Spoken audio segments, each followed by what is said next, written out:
नमस्कार दोस्तों। आज शुरू करते हैं अध्याय 9 को, जो है जीव जंतु एवं पेड़ पौधे। इसमें पहला प्रश्न है, विश्व का सबसे तेजी के साथ घटता जा रहा प्राकृतिक संसाधन कौन सा है? तो ये हो जाएगा वन। विश्व का सबसे तेजी के साथ घटता जा रहा प्राकृतिक संसाधन वन है।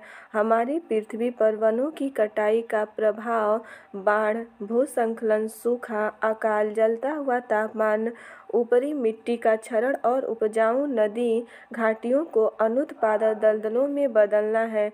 भारत में प्रतिवर्ष लगभग 23 लाख हेक्टेयर की दर से वनों का नुकसान हो रहा है। नवीनतम आंकड़ों के अनुसार भारत का कुल भूमि क्षेत्र 11% वन से आच्छादित है। वन सर्वेक्षण रिपोर्ट 2021 पिछले 2 वर्षों में देश के कुल वन और वृक्ष आवरण में 2261 वर्ग किलोमीटर की वृद्धि हुई है। क्षेत्रफल के हिसाब से मध्य प्रदेश देश का सबसे बड़ा वन क्षेत्र है। इसके अलावा आंध्र प्रदेश 647 वर्ग किलोमीटर में वन क्षेत्र में अधिक वृद्धि देखी गई। इसके बाद तेलंगाना 632 वर्ग किलोमीटर और उसके बाद उड़ीसा 537 वर्ग किलोमीटर का स्थान है। अगला प्रश्न है, निम्न में सल्फर डाइऑक्साइड प्रदूषण हेतु जैविक सूचक या संकेतक के रूप में किसे प्रयोग किया जाता है? तो ये हो जाएगा लाइकेन। सल्फर डाइऑक्साइड प्रदूषण हेतु जैविक सूचक के रूप में लाइकेन का प्रयोग किया जाता है, क्योंकि लाइकेन सल्फर डाइऑक्साइड के प्रति संवेदनशील होते हैं। SO2 या सल्फर डाइऑक्साइड की अधिक सांद्रता में भर जाते हैं, इसलिए वे उन प्रदूषित क्षेत्रों में नहीं पाए जाते हैं जहां सल्फर डाइऑक्साइड की सांद्रता अधिक होती है। लाइकेन एक प्रकार की मिश्र जीव है जो कि एक कवक, एक्सकोमाइसिटिस तथा शैवाल, प्रायः साइनोबैक्टीरिया की 1 या 2 जातियों के साहचर्य के परिणाम स्वरूप बनते हैं। लाइकेन के कवक घटक को माइकोबियोन्ट तथा शैवाल के घटक को फाइकोबियोन्ट कहते हैं। दोनों घटक परस्पर इस प्रकार रहते हैं कि एक ही सुकाय बना लेते हैं और एक ही जीवधारी की तरह व्यवहार भी करते हैं। नोट में है, वायु प्रदूषण का एक संकेतक लाइकेन है। अगला है, कौन सा पादप अंटार्कटिका पर पाए जाने वाले पादपों में अधिकतम है? तो ये हो जाएगा लाइकेन। आगे है इसमें, लाइकेन पादप अंटार्कटिका पर पाए जाने वाले पादपों में अधिकतम है। लाइकेन्स एक प्रकार की मिश्र जीव हैं जो कि एक कवक, एक्सकोमाइसिटिस अथवा बेसिडियोमाइसिटिस तथा शैवाल की 1 या 2 जातियों के साहचर्य के परिणाम स्वरूप बनते हैं। लाइकेन्स के कवक घटक को माइकोबियोन्ट तथा शैवाल के घटक को फाइकोबियोन्ट कहते हैं। दोनों घटक परस्पर इस प्रकार रहते हैं कि एक ही सुकाय बना लेते हैं और एक ही जीवधारी की तरह व्यवहार करते हैं। अगला प्रश्न है, बोरा चिपचिपे चावल की एक सामान्य किस्म है। यह मुख्य रूप से पाया जाता है, ये असम में पाया जाता है। बोरा या चिपचिपे चावल की एक सामान्य किस्म है जो मुख्य रूप से असम में पाई जाती है। यह असम के कोकराझार, बारपेटा, नलबारी, बक्सा, धुबरी और दरदंग और कामरूप जैसे जिलों में बोई जाती हैं तथा इस चावल की प्रजाति को असमिया मुलायम चावल कहा जाता है, जिसका अन्य नाम चिपचिपा चावल, मीठा चावल या मोमी चावल है। असम के इस चावल की खास किस्म को GI टैग मिला है। जिसके अलावा धान के अन्य किस्मों में पूसा 1460, WGL 3100 है। इसके अलावा यहाँ पे 32,100 है। इसके अलावा भारत में सबसे अधिक चावल का उत्पादन करने वाला राज्य पश्चिम बंगाल है, जो भारत में कुल चावल के उत्पादन का 14% रखता है। अगला प्रश्न है, झारखंड की मुख्य फसल है। तो झारखंड की मुख्य फसल हो जाएगा चावल। झारखंड की मुख्य फसल चावल है। यहाँ गेहूँ और मक्का भी पैदा होता है। चावल मुख्यतः खरीफ या उष्णकटिबंधीय फसल के अंतर्गत आता है। तमिलनाडु तथा पश्चिम बंगाल में यह जलवायु अनुकूलता के कारण 3 फसल ऋतुएं खरीफ, रबी एवं जायद में उगाया जाता है। ओस शरदकालीन, अमन शीतकालीन और बोरा ग्रीष्मकालीन। पश्चिम बंगाल में उत्पादित चावल की 3 फसलें हैं। चावल के लिए औसतन तापमान 25 डिग्री सेंटीग्रेड तथा वार्षिक वर्षा 100 सेंटीमीटर से अधिक की आवश्यकता है। अगला है, चित्र को ध्यान से देखें और बताना है इसमें वाई कौन सा पौधा है। तो परफ्यूम बनाने में प्रयुक्त पौधा ये है, और रसोई में प्रयुक्त पौधा ये, और औषधि में प्रयुक्त पौधे। तो यहाँ बताना है कि वाई कौन सा पौधा है। तो आगे है इसमें हो जाएगा साक। बी ऑप्शन सही हो जाएगा। साक ये छोटे कोमल और अकाष्ठीय पौधे होते हैं। भूमि की सतह के ऊपर इनके कोई अस्थायी भाग नहीं पाए जाते हैं। ये पौधे तीनों प्रकार से प्रयोग किए जा सकते हैं। परफ्यूम बनाने में, रसोई में प्रयुक्त पौधे तथा औषधि में भी प्रयोग किए जाते हैं। अगला प्रश्न है, पूर्व काल से भारत में उगाए जाने वाले फल या सब्जी हैं। तो ये हो जाएगा आम एवं केला। पूर्व काल से भारत में उगाए जाने वाले फल या सब्जी आम एवं केला है। केला के पौधे मूसा परिवार के हैं। मुख्य रूप से फल एवं सब्जी के लिए इनकी खेती की जाती है। केले का सर्वप्रथम प्रमाण 4000 साल पहले मलेशिया में मिला था। आम को अनुकूल जलवायु मिलने पर इसका वृक्ष 50 से 60 फीट की ऊंचाई तक पहुंच जाता है। वनस्पति वैज्ञानिक वर्गीकरण के अनुसार आम एनाकार्डिएसी कुल का वृक्ष है तथा आम का वैज्ञानिक नाम है मैंगिफेरा इंडिका है। नोट में है, शतपथ ब्राह्मण में आम की चर्चा उसकी वैदिक कालीन तथा अमरकोश में इनकी प्रशंसा बुद्ध कालीन महत्व के प्रमाण में है। अगला प्रश्न है, मसालों का वह समूह जिसके प्रत्येक सदस्य को केरल में उगाया जाता है कौन सा है। तो ये हो जाएगा, केरल में कौन सा उगाया जाता है, तेज पत्ता, काली मिर्च और इलायची। आगे है इसमें, तेज पत्ता, काली मिर्च और इलायची को केरल में उगाया जाता है। केरल हमेशा समृद्ध और विदेशी मसालों के लिए प्रसिद्ध रहा है। यहाँ तेज पत्ता, काली मिर्च, वेनिला, इलायची, लौंग, दालचीनी, जायफल, अदरक आदि जैसे मसाले उगाए जाते हैं। नोट में है, भारतीय मसाला बोर्ड भारत सरकार का एक मसालों से संबंधित विनियामक एवं निर्यात संवर्धक एजेंसी है। इसका मुख्यालय केरल में स्थित है। अगला है, निम्नलिखित में से कौन सा सही चुनिए। इसमें सही बताना है। तो यहाँ पे हो जाएगा, यहाँ तक कि 3 महीने की आयु के हाथी के बच्चे का सामान्य भार लगभग 200 किलोग्राम होता है। आगे है, 3 महीने की आयु के हाथी के बच्चे का भार सामान्यतः 200 किग्रा होता है। एक वयस्क हाथी एक दिन में 100 किग्रा से ज़्यादा पत्ते और झाड़ियाँ खा लेता है। हाथी बहुत कम आराम करता है।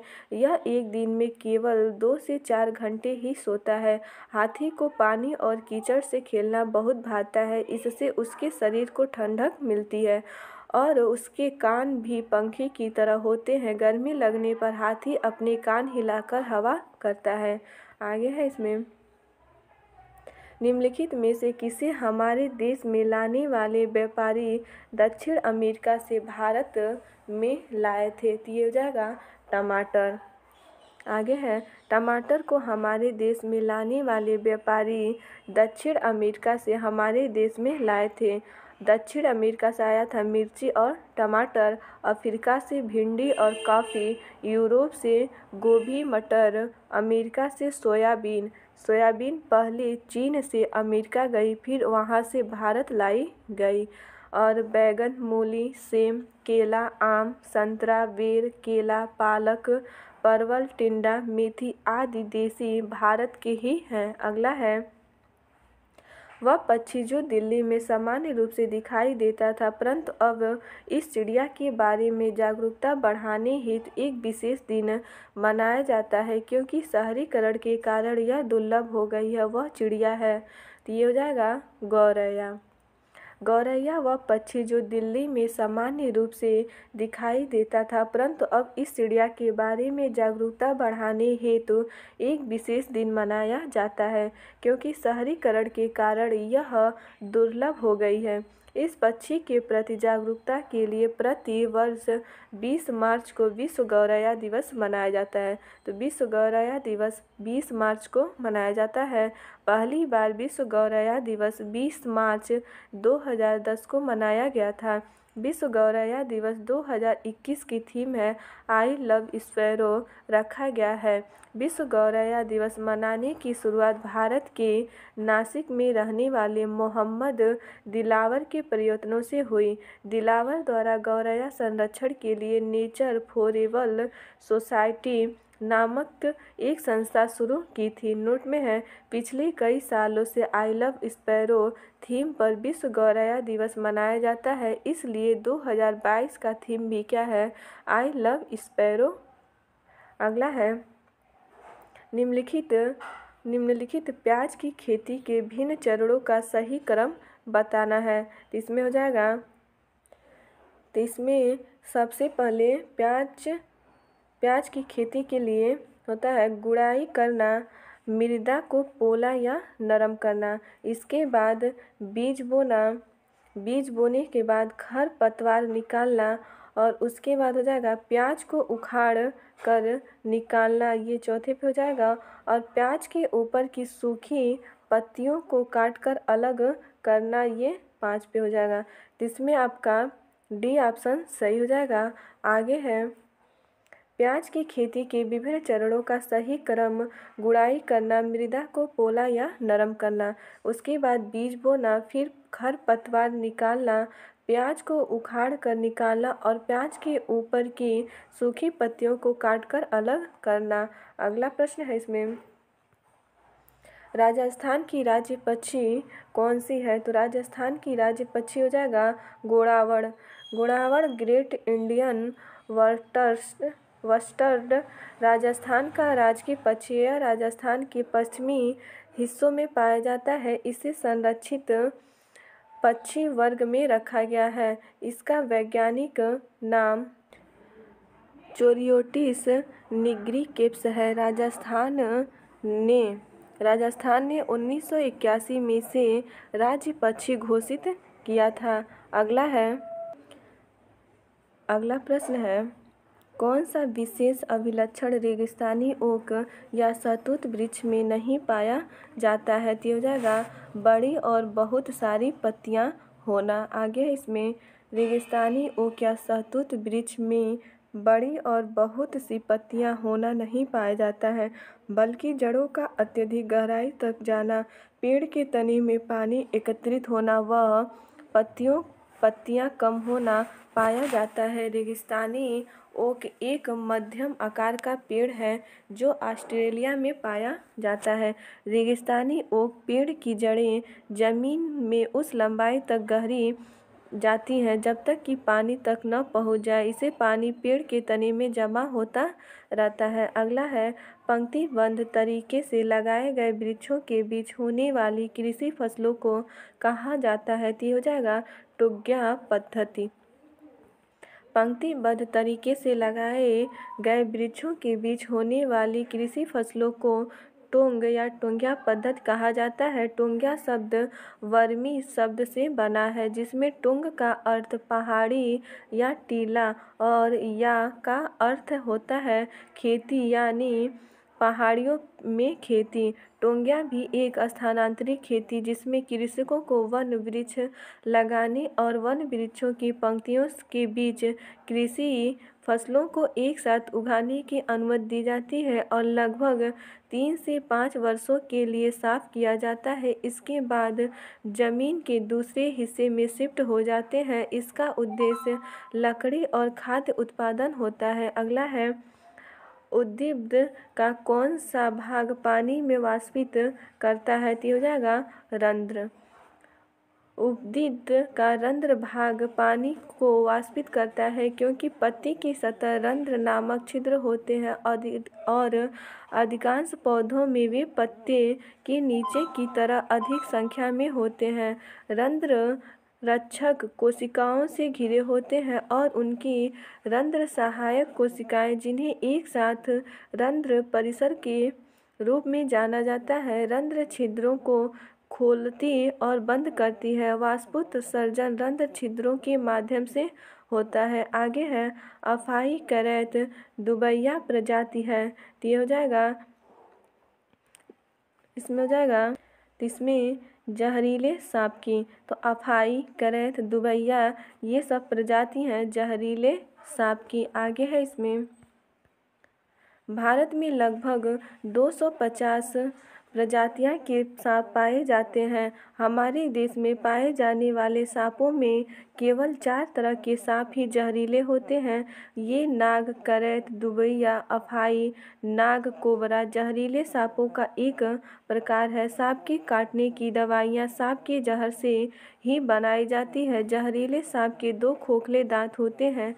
जब सांप किसी व्यक्ति को काटता है तो जहर इन खोखले दांतों से उनके शरीर में चला जाता है। आगे है क्लोरोफिल में कौन सी धातु पाई जाती है, तो ये हो जाएगा मैग्नीशियम।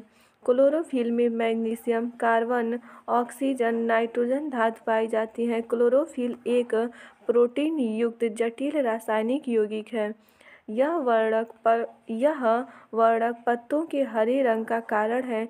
यह प्रकाश संश्लेषण का मुख्य वर्णक है। इसे फोटोसिंथेटिक पिगमेंट भी कहते हैं। यह सभी स्वपोषी हरे पौधों में पाया जाता है। अगला है अमरवेल उदाहरण है, तो ये हो जाएगा परजीवी का। तो अमरवेल परजीवी का उदाहरण है। यह दूसरे पेड़ों पर निर्भर रहता है, जो रस्सी की तरह बेर, साल, करौंद आदि वृक्षों पर फैली रहती हैं।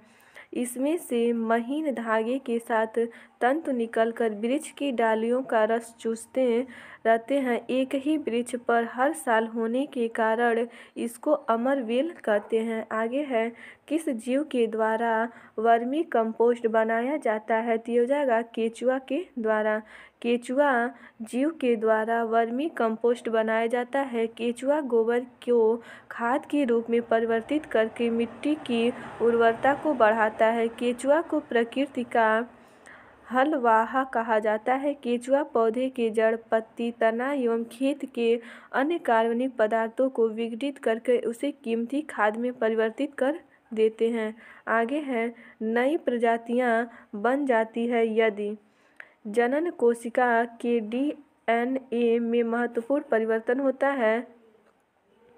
इसमें ए ऑप्शन सही हो जाएगा। आगे है इसमें नई प्रजातियां बन जाती हैं यदि जनन कोशिका के डीएनए में महत्वपूर्ण परिवर्तन होता है। अगला प्रश्न है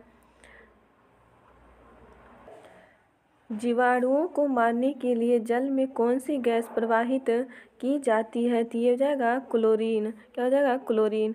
आगे है इसमें जीवाणुओं को मारने के लिए जल में क्लोरीन गैस प्रवाहित करते हैं। क्लोरीन एक जीवाणुनाशक गैस है। यह बैक्टीरिया को मार सकती है, इसलिए इसका उपयोग पीने के पानी और स्विमिंग पूल के पानी का उपचार करने के लिए किया जाता है। क्लोरीन एक रासायनिक तत्व है जिसकी परमाणु संख्या 17 तथा संकेत होता है Cl है। क्लोरीन पौधों और मनुष्यों के लिए आवश्यक है। इसका प्रयोग कागज और कपड़े बनाने में किया जाता है। अगला प्रश्न है बायोडीजल के लिए किस पौधे की खेती की जाती है, तो बायोडीजल के लिए रतन जोत या इसे जेट्रोफा भी बोलते हैं। तो बायोडीजल के लिए रतन जोत या जेट्रोफा पौधों की खेती की जाती है। बायोडीजल जैविक स्रोतों से प्राप्त डीजल के जैसा ही गैर परंपरागत ईंधन है। बायोडीजल नवीनीकरणीय ऊर्जा स्रोत से बनाया जाता है।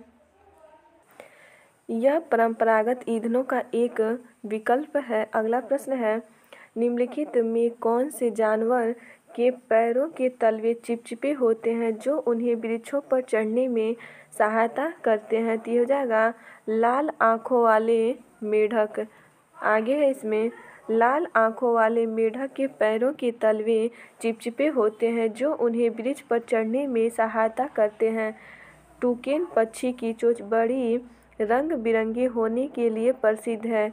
ये मध्य अमेरिका और दक्षिण अमेरिका में पाई जाती हैं। ध्रुवीय भालू एक हाइपर कार्निवोरस भालू है जिसकी मूल सीमा आर्कटिक सर्कल के आसपास है। पेंगुइन नौ उड़ने वाले पक्षी हैं जो अंटार्कटिक में पाए जाते हैं। पानी में जीवों के लिए अत्यधिक अनुकूलित पक्षी हैं। अगला है, कुछ शहरों तथा नगरों में नगर पालिकाएं दो प्रकार के कचरे को एकत्र करने के लिए दो पृथक कूड़ेदान प्रदान करती है। प्रायः एक रंग नीला तथा दूसरे रंग हरा होता है। हरा कूड़ादान प्रदान करती है तो हो जाएगा पेड़ की झाड़ियाँ और सूखे चीज़। तो हरे कूड़ेदान में पेड़ की पत्तियाँ और सूखी सब्जी के छिलके, बचे हुए भोजन आदि जैविक एवं खाद्य वस्तुएं रखी जाती हैं, जबकि नीले कूड़ेदान में प्लास्टिक, पानी की बोतल, कांच के टुकड़े, आयरन छड़ और प्लास्टिक थैली आदि रखे जाते हैं। इसलिए नगर पालिकाएं हरे और नीले कूड़ेदानों का प्रयोग करती हैं। हरे कूड़ेदान के अपशिष्ट मिट्टी में दबाने पर पूर्ण विघटित हो जाते हैं। अगला है, एक जीव जो मिट्टी में बिल बनाता है ताकि मिट्टी, वायु और जल अवशोषित कर सके, वह उर्वरक बन सके कहलाता है। तो कौन सा हो जाएगा? केचुआ। आगे है इसमें, एक जीव जो मिट्टी में बिल बनाता है ताकि मिट्टी द्वारा वायु और जल को अवशोषित किया जा सके और उर्वरक बन सके, वह जीव केचुआ कहलाता है। केचुआ का उपयोग वर्मी कंपोस्ट खाद तैयार करने व भूमि को उपजाऊ बनाने के लिए किया जाता है। प्रोटोजोआ, इनका प्रयोग जल में हानिकारक जीवाणुओं के भक्षण एवं मल में विघटित किया जाता है। केचुआ और चूहा को किसान का मित्र कहा जाता है। तो केचुआ और चूहे को किसान का मित्र कहते हैं। आगे है, वामनीवोरस का क्या अर्थ है? तो वामनीवोरस का अर्थ हो जाएगा वे पौधे और मांस खाते हैं। वे जो पौधे और मांस खाते हैं उसे वामनीवोरस कहते हैं। वामनीवोरस का अर्थ है सर्वभक्षी। ऑमनीवोरस सभी प्रकार के पौधे तथा जीव जंतुओं के मांस का भक्षण करते हैं। आगे है, पौधे द्वारा बनाए गए भोजन को कहा जाता है तो इसे कहते हैं स्टार्च। पौधे द्वारा बनाए गए भोजन को स्टार्च या मंड कहते हैं। यह एक पॉलीसैकेराइड कार्बोहाइड्रेट है जिसका निर्माण ग्लूकोज मोनोसैकेराइड की इकाइयों की एक बड़ी संख्या के आसपास में ग्लाइकोसिडिक बंधों द्वारा जुड़ने के कारण होता है। सभी पादपों, बीजों और फलियों में स्टार्च इकाई लेज या अमीलोपेप्सिन के रूप में उपस्थित होता है। आगे है, भूमि और जल दोनों में रहने वाले प्राणी कहलाते हैं। ये हो जाएगा उभयचर। भूमि और जल दोनों में रहने वाले प्राणी उभयचर कहलाते हैं। उभयचर जल तथा स्थल दोनों में रह सकते हैं। शरीर सिर तथा धड़ में विभाजित होता है। उभयचर की त्वचा नम शल्क रहित होती है। बाह्य कर्ण की जगह कर्णपटल पाया जाता है। श्वसन कुलम फुफ्फुस तथा त्वचा के द्वारा होता है तथा हृदय 3 प्रकोष्ठ का बना होता है। ये असमतापी प्राणी है तथा निषेचन बाह्य होता है। आगे है, हाइड्रिला जैसे पौधे कहाँ रहते हैं? तो ये हो जाएगा जल में। हाइड्रिला जैसे पौधे जल में रहते हैं। यह पूरे वर्ष तालाबों में पाया जाता है तथा शरद ऋतु में उगता है। यह जल में 2 मीटर की गहराई तक उगता है तथा इसका तना 1 से 2 मीटर लंबा होता है। हाइड्रिला का पौधा कोमल व कुछ हरे पीले रंग का होता है। इस पौधे में जड़ें नहीं होती हैं। आगे है, निम्न में से कौन कारक पौधे तथा जंतुओं के वितरण को प्रभावित नहीं करता है तो ये हो जाएगा पारिस्थितिकी तंत्र। पारिस्थितिकी तंत्र पौधे और जंतुओं के वितरण को प्रभावित नहीं करता। पौधे और जंतुओं के वितरण को प्रभावित करने वाला कारक है भौतिक कारक। देख लेते हैं पहले, तो भौतिक कारक में हो जाएगा धरातल, भूमध्य रेखा से दूरी, जलवायु, तापमान, सूर्य का प्रकाश, वर्षा, पवन और आर्द्रता हो जाएगा मृदा, भूमिगत जल, प्रदूषण, जल से ऊंचाई। जैविक कारक हो जाएगा प्राणियों तथा उनके भौतिक पर्यावरण के बीच पारस्परिक क्रिया, प्राणियों की आपस में पारस्परिक क्रिया, प्राणियों तथा पौधों की पारस्परिक क्रिया, और चौथा है प्राणियों की गतिशीलता, प्रवास, वितरण आदि। अगला प्रश्न है, बच्चों को कहे कि वे देखें कि पक्षी अपनी गर्दन को बहुत अधिक हिला सकते हैं, इसके कारण के संबंध में उनका संभावित उत्तर होगा। तो ये हो जाएगा पक्षियों की आँखों की पुतली स्थिर होती हैं। बच्चों को कहें कि वे ध्यान से देखें कि पक्षी अपनी गर्दन को बहुत अधिक हिला सकते हैं क्योंकि पक्षियों की आँखों की पुतली स्थिर होती है, इस कारण पक्षी अपनी गर्दन को बहुत अधिक हिला सकते हैं। उल्लू अपने सिर और गर्दन को 270 डिग्री तक घुमा सकता है। उल्लू के गर्दन में सामान्य पक्षी की तुलना में ज़्यादा कशेरुक होते हैं, इस कारण अधिक लचीला होता है। अगला है, पक्षियों का अवलोकन करने पर हम पाते हैं कि अधिकांश पक्षी अपनी गर्दन हिलाते हैं। इसका कारण यह है कि अधिकांश पक्षियों में नेत्र स्थित होते हैं और घुमा नहीं सकते। आगे है इसमें, पक्षियों का अवलोकन करने पर हम पाते हैं कि अधिकांश पक्षी अपनी गर्दन हिलाते हैं। इसका कारण यह है कि अधिकांश पक्षियों में नेत्र स्थिर होते हैं और घुमा नहीं सकते। अधिकांश पक्षियों की आंखें सिर के दोनों ओर रहती हैं। पक्षियों की आंखें एक समय में दो अलग अलग चीज़ों पर ध्यान केंद्रित कर सकती हैं। उल्लू अपनी गर्दन झटके से आगे पीछे कर सकता है। आगे है, किनको जाना जाता है, गिनको जाना जाता है तो ये हो जाएगा जीवित जीवाश्म। तो गिनको जीवित जीवाश्म के लिए जाना जाता है, जैसे सजीव जंतु या पौधे जिनकी करीबी प्रजातियां सिर्फ जीवाश्म के रूप में मिलती हो और जिनका खुद का भी जीवाश्म प्राप्त होता रहा हो, जीवित जीवाश्म कहलाते हैं। यह भी माना जाता है कि यदि किसी जंतु या पौधे की प्रजाति जो पहले जीवाश्म के रूप में मिली हो तथा बाद में उनका जीवित रूप हो, उसे जीवित जीवाश्म कहते हैं। यह एक पौधा है। अगला है, मोनाल किस देश का राष्ट्रीय पक्षी है? तो ये हो जाएगा, तो मोनाल नेपाल का राष्ट्रीय पक्षी है। इसमें सी ऑप्शन सही हो जाएगा। आगे है, मोनाल नेपाल देश का राष्ट्रीय पक्षी है, जहां इसे नेपाल एवं उत्तराखंड में डाफे कहते हैं। इस पक्षी को पश्चिमोत्तर हिमालय में मोनाल, घूर मोनाल, रतिया कावा, रत्तकप और हिमाचल प्रदेश में नील गुरैया मोनाल, नर नील तथा मादा करेरी तथा उत्तर प्रदेश में दतिया कहते हैं। इन पक्षियों का आवास क्षेत्र पाकिस्तान, भारत, नेपाल, भूटान, म्यांमार तथा चीन में है। यह उत्तराखंड का राज्य पक्षी है। आगे है, सुरेश ने खेत में मटर बोने के बाद उसी खेत में बिना खाद का प्रयोग करके गेहूं का ज़्यादा उत्पादन प्राप्त किया। इसका कारण है, तो इसका कारण हो जाएगा राइजोबियम जीवाणु। सुरेश ने खेत में मटर बोने के बाद उसी खेत में बिना खाद का प्रयोग करके गेहूं का ज़्यादा उत्पादन प्राप्त किया। ऐसा राइजोबियम जीवाणु के कारण हुआ। राइजोबियम ग्राम नेगेटिव साइल बैक्टीरिया का एक जीनस है जो नाइट्रोजन को स्थिर करता है। वायुमंडलीय नाइट्रोजन को ठीक करने में राइजोबियम की महत्वपूर्ण भूमिका होती है। इसलिए नाइट्रोजन मिट्टी की उर्वरता को बढ़ाने के लिए स्थापित किया जाता है।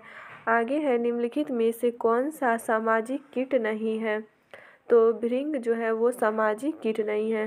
भृंग सामाजिक कीट नहीं है। ऐसे कीट जिसमें सामाजिक जीवन अपनी उच्च शिखर पर होता है, जो अन्यत्र केवल मनुष्यों को छोड़कर कहीं नहीं पाया जाता है, उन्हें सामाजिक कीट कहते हैं। कीटों के अनेक वर्णों में सामाजिक संगठन का विकास स्वतंत्र रूप से हुआ है। ऐसे कीटों के उदाहरण में ततैया, मधुमक्खियाँ, चींटियाँ एवं दीमक आदि आते हैं। आगे है, जो पौधे खारे जल वाले क्षेत्रों में उगते हैं उन्हें कहा जाता है, तो हो जाएगा लवण मृदोभिद या हेलोफाइट। आगे है, खारे जल वाले क्षेत्रों में उगने वाले पौधे को लवणोभिद कहा जाता है।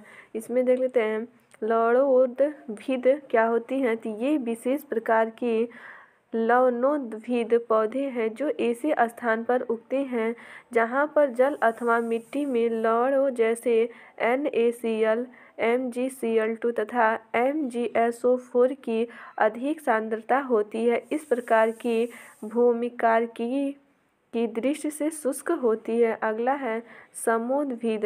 समोद्भिद पौधे उन स्थानों पर उगते हैं जहाँ जलवायु न तो बहुत शुष्क और न ही बहुत नम है तथा ताप व वायुमंडल की अपेक्षित आर्द्रता भी साधारण होती है। ये पौधे शाक, झाड़ी तथा वृक्ष सभी रूपों में होते हैं, जैसे गेहूँ, चना, मक्का, गुड़हल, आम आदि। अगला है मरुद्भिद। तो मरुद्भिद पौधे शुष्क वास स्थानों में पाए जाते हैं। शुष्क वास स्थानों में जल बहुत कम या न के बराबर उपस्थित होता है। उदाहरण में हो जाएगा नागफनी और घिक्वार आदि। आगे है आतपोद्भिद। वे पौधे जो केवल प्रकाश में ही अच्छी तरह विकसित होते हैं। आगे है इसमें हिमालय मेपल एक औषधि पौधा है जो उच्च क्षेत्रों में पाया जाता है। इसे किस समूह में रखें, तो हो जाएगा स्थानिक। हिमालय मेपल एक औषधि पौधा है जो उच्च क्षेत्रों में पाया जाता है। ये स्थानिक समूह में रखे जाते हैं। स्थानिक प्रजातियां भौगोलिक रूप से पृथक क्षेत्रों में पाई जाती हैं तथा विश्व में अन्यत्र कहीं प्राकृतिक रूप से नहीं पाई जाती हैं। इसमें पौधे और जंतु दोनों सम्मिलित होते हैं, जैसे नेवादा, प्रिमरोज और वैक्स फ्लावर आदि। आगे है इसमें अगला प्रश्न है, निम्न में से किन पौधों के बीज पशुओं द्वारा विस्थापित होते हैं, तो हो जाएगा आम। आगे है इसमें आम पौधे के बीज पशुओं द्वारा विस्थापित होते हैं। आम एक प्रकार का रसीला फल होता है। इसे भारत में फलों का राजा भी बोलते हैं। इसकी मूल प्रजाति को भारतीय आम कहते हैं। इसका वैज्ञानिक नाम है मैंगीफेरा इंडिका है। आमों की प्रजाति को मैंगीफेरा कहा जाता है। इस फल की प्रजाति केवल भारतीय उपमहाद्वीप में मिलती थी। इसके बाद धीरे धीरे अन्य देशों में फैलने लगी। इसका सबसे अधिक उत्पादन भारत में होता है।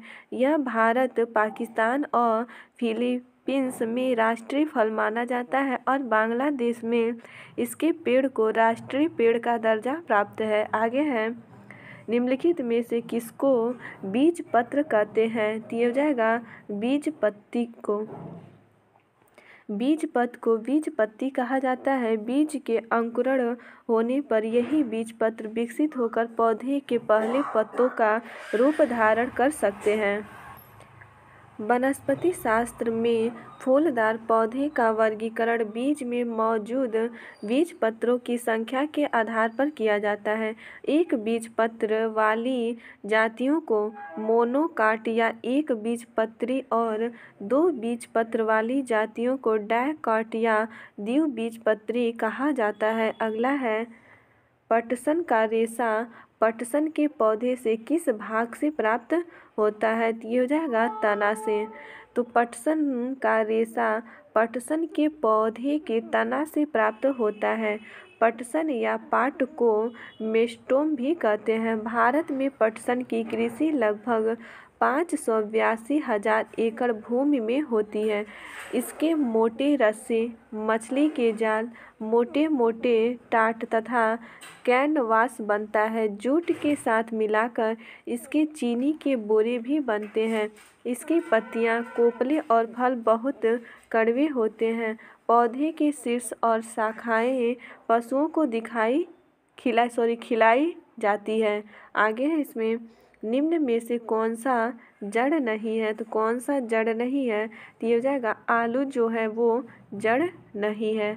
आगे है इसमें मूली, शकरकंद, गाजर, शलजम एवं टेपिओका आदि जड़ है, जबकि आलू एक तना है। वनस्पति विज्ञान की दृष्टि से यह एक तना है। इसका उद्गम स्थान दक्षिण अमेरिका का पेरू है।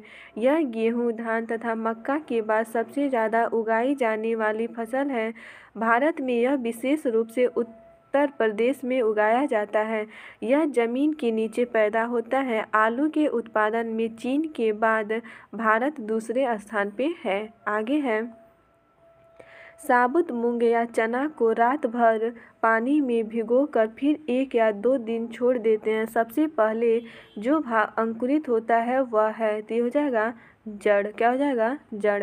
साबुत मूंग या चना को रात भर पानी में भिगोकर फिर 1 या 2 दिन छोड़ देते हैं। सबसे पहले जो भाग अंकुरित होता है जड़। अंकुरित अनाज में कई तरह के पोषक तत्व पाए जाते हैं।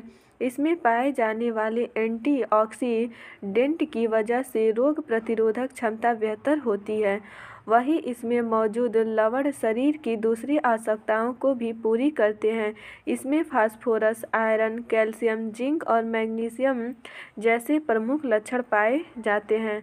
आगे है नीचे दिए गए पदों के बीज के अंकुरण का सही क्रम को चुनिए। तो इसमें हो जाएगा सबसे पहले बीज एक छेद में पानी को सोखता है। यह बीजा आवरण को नरम कर देता है और यह फूट जाता है। इसके बाद हो जाएगा बीज से एक छोटी जड़ निकलती है जो कि नीचे की ओर बढ़ती है। उसके बाद इस स्थिति में बेबी पौधा बीज में उपस्थित भोजन से जीवित रहता है और उसके बाद बीज से अंकुरण होता है और वह फिर ऊपर की तरफ बढ़ता है और पत्तियां आने के बाद अल्पवयस्क पौधा अपना भोजन स्वयं बना सकता है। तो इसमें आपका सी ऑप्शन सही हो जाएगा। इसमें देख लेते हैं क्रम। बीजों के अंकुरण का क्रम निम्न है। तो बीज एक छेद से पानी को सोखता है। यह बीजा आवरण को नरम कर देता है और यह फूट जाता है। बीज से एक छोटी जड़ निकलती है जो नीचे की ओर बढ़ती है।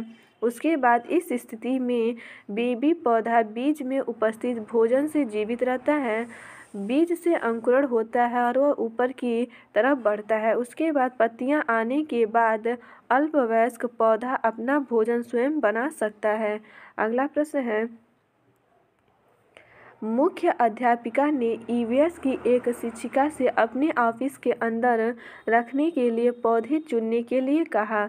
वह निम्नलिखित में से कौन सा समूह चुनेगी? तो ये हो जाएगा एलोवेरा, मनी प्लांट और क्रोटन। आगे है इसमें ईवीएस की शिक्षिका ऑफिस के अंदर रखे जाने वाले पौधों में एलोवेरा, मनी प्लांट एवं क्रोटन की तरजीह देगी, जबकि पिटूनिया बागीचों में पाया जाने वाला एक वार्षिक पुष्प है। पुदीना एक शाक के रूप में प्रयोग किया जाने वाला पादप है एवं जिरेनियम प्रकाश में उगने वाला पौधा है। आगे है हाथियों के बारे में नीचे दिए गए कथनों पर विचार कीजिए। तो इसमें हो जाएगा एक बड़ा हाथी एक दिन में 100 किलोग्राम से अधिक पत्ते और झाड़ियाँ खा लेता है और किसी हथिनियों के झुंड में सबसे बुजुर्ग हथिनी ही सभी फैसले लेती है। तो इसमें आपका सी ऑप्शन सही हो जाएगा, सी और डी। आगे है हथिनियों के झुंड में केवल हथिनियाँ और बच्चे ही रहते हैं। झुंड की सबसे बुजुर्ग हथिनी ही पूरे झुंड की होती है। एक झुंड में 10 से 12 हथिनियाँ और बच्चे होते हैं। हाथी 14-15 साल तक ही इस झुंड में रहते हैं, फिर वे झुंड छोड़ देते हैं और अकेले रहते हैं। एक बड़ा हाथी एक दिन में 100 किलोग्राम से ज़्यादा पत्ते और झाड़ियाँ खा लेता है। हाथी बहुत कम आराम करता है, यह एक दिन में केवल 2 से 4 घंटा ही सोता है। हाथी को पानी और कीचड़ में खेलना बहुत पसंद है, इससे इसके शरीर को ठंडक मिलती है तथा उसके कान भी पंखे की तरह होते हैं।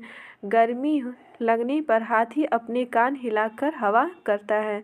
आगे है, अपनी गर्दन को झटके से आगे पीछे कर सकने वाला पक्षी है। तो झटके से आगे पीछे मैना करता है। अपनी गर्दन को झटके से आगे पीछे कर सकने वाला पक्षी मैना है, जबकि उल्लू अपनी गर्दन को काफ़ी पीछे तक घुमा सकता है तथा तोता मनुष्य की आवाज़ की नकल कर सकता है। मैना पक्षी तीलियर परिवार की प्रजातियां हैं। मैना को बात करने और किसी भी आवाज़ की नकल करने की क्षमता के लिए जाना जाता है। मैना अफ्रीका, भारत और दक्षिण पूर्व एशिया में पाई जाती हैं। मैना मध्यम कद की होती हैं और उनके पैर मजबूत होते हैं। अगला है, अपनी गर्दन को पीछे तक घुमा सकने वाला पक्षी है। तो पीछे तक घुमा सकता है उल्लू। आगे है, उल्लू अपनी गर्दन को ज़्यादा पीछे तक घुमा सकता है, क्योंकि उल्लू अपने सिर और गर्दन को 270 डिग्री तक घुमा सकता है। उल्लू के गर्दन में सामान्य पक्षी की तुलना में ज़्यादा कशेरुक होते हैं, जिसके कारण अधिक लचीला होता है। यह रात्रिचर पक्षी है। पंख मुलायम होते हैं, जिससे रात में शिकार के लिए उड़ने पर आवाज़ नहीं होती। आंखें मनुष्य की तरह सामने की ओर तथा चेहरा गोल होता है। अगला है, उस जोड़े की पहचान कीजिए जो कीड़ों के लार्वा के उदाहरण है। इसमें है सुंडी एवं इल्ली। डी ऑप्शन सही हो जाएगा। सुंडी एवं इल्ली कीड़ों के लार्वा के उदाहरण हैं। यह अंडे के बाद कई प्रकार के कीड़ों के लिए पहला जीवन चरण है। सुंडी मधुमक्खियों के लार्वा है, जबकि इल्ली पतंगे और तितलियों के लार्वा हैं। वास्तव में लार्वा चरण को कभी कभी आहार चरण के रूप में भी संदर्भित किया जाता है। आगे है, निम्नलिखित में से किन पक्षियों की चोंच में छानने की प्रणाली होती है? दिया हो जाएगा फ्लेमिंगो या हंसावर। फ्लेमिंग या हंसावर पक्षियों की चोंच में छानने की प्रणाली होती है। हंसावर की चोंच में एक निष्पादन प्रणाली भी होती है, जो वे पानी में रेत से भी भोजन को छानने में मदद करता है। हंसावर या राजहंस जल के किनारे कम गहराई पर विचरण करके भोजन ढूंढने वाले फिनी कोप्टरिडाए कुल के पक्षी होते हैं। इसके अलावा रोबिन, जिसे कलचिड़ी भी कहते हैं, जो अपना घोंसला नाजुक टहनी, जड़ें, ऊन, बाल, रुई सब कुछ मिलाकर बनाती है, जबकि गौरैया तो कहीं भी अपना घोंसला बना लेती है। ज़्यादातर तो वह घरों में अलमारी के ऊपर, आईने के पीछे तथा घरों के दीवारों के कोनों में भी अपना घोंसला बना लेती है। आगे है, निम्नलिखित में से कौन से पौधे का उपयोग डिब्बे बनाने एवं मकान बनाने में होता है? ये हो जाएगा बांस का। बांस पौधे का उपयोग डिब्बे बनाने एवं मकान बनाने में होता है। इसके अलावा बांस के जूस के दवाइयाँ भी बनाई जाती हैं। बांस का वैज्ञानिक नाम बैम्बुसा वुल्गारिस है। यह एक अकेला ऐसा पौधा है जो हर वातावरण एवं मुश्किलों के साथ तेजी से बढ़ता है। यह बांस एक घास है। अगला प्रश्न है, निम्न में से कौन सा एक कीटभक्षी पौधा नहीं है? तो ये हो जाएगा एजीरेटम। एजीरेटम एक कीटभक्षी पौधा नहीं है। यह एक पुष्प की प्रजाति है जो अमेरिका में मूल रूप से पाया जाता है। ये सूक्ष्म बीजों के साथ साथ छोटे सूखे मेवे पैदा करते हैं। इसके अलावा कीटभक्षी पादप जिस मृदा पर उगते हैं उसमें नाइट्रोजन तत्व नहीं होता है, इसलिए कीटभक्षी पौधे कीटों का भक्षण करके नाइट्रोजन की कमी को पूरा करते हैं। कुछ कीटभक्षी पौधे इस प्रकार हैं। आगे है नेफेंथीज, जिसे खटपर्डी भी कहते हैं, और ड्रोसेरा, न्यूट्रिकुलेरिया और डायोनिया है। न्यूट्रिकुलेरिया जलीय कीटभक्षी पौधा है जिसे ब्लैंडल वर्ट कहा जाता है, जबकि डायोनिया एक ऐसा कीटभक्षी पौधा है जिसे वीनस फ्लाई ट्रैप के नाम से जाना जाता है। आगे है इसमें विद्यार्थियों को पौधे एवं वृक्षों के प्रति संवेदनशील बनाने के लिए निम्न में से कौन सी सर्वाधिक उपयुक्त नीति है? इसमें हो जाएगा लकड़ी के लट्ठों के गोदाम का भ्रमण करना और वनों को काटने से बचाने के लिए पोस्टर लगाना। ये नहीं होगा। अगला है वनों के संरक्षण पर नाटक करना, सी भी सही है। और एक पौधे को अपनाना तथा उसकी देखभाल करना, डी भी सही है। तो इसमें आपका ए ऑप्शन सही हो जाएगा। आगे है विद्यार्थियों को पौधे एवं वृक्षों के प्रति संवेदनशील बनाने के लिए सर्वाधिक उपयुक्त नीति निम्न है। लकड़ी के लट्ठों के गोदाम का भ्रमण करना, वनों के संरक्षण पर नाटक करना, पेड़ को अपनाना तथा उनकी देखभाल करना। पृथ्वी पर मानव जीवन तभी चल सकता है जब हम वनों का संरक्षण करेंगे। अगला है हर पंचायत मुख्यालय, हर शिक्षण संस्थान, हर सरकारी दफ्तर के प्रांगण में वृक्षारोपण हो।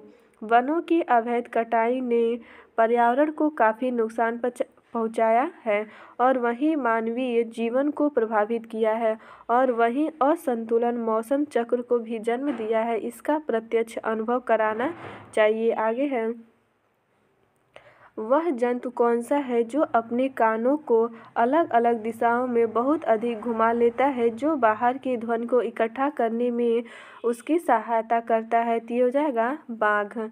बाघ एक ऐसा जंतु है जो अपने कानों को अलग अलग दिशाओं में बहुत अधिक घुमा लेता है और बाघ के कान बाहर की ध्वनि के इकट्ठे करने में इसकी सहायता करता है।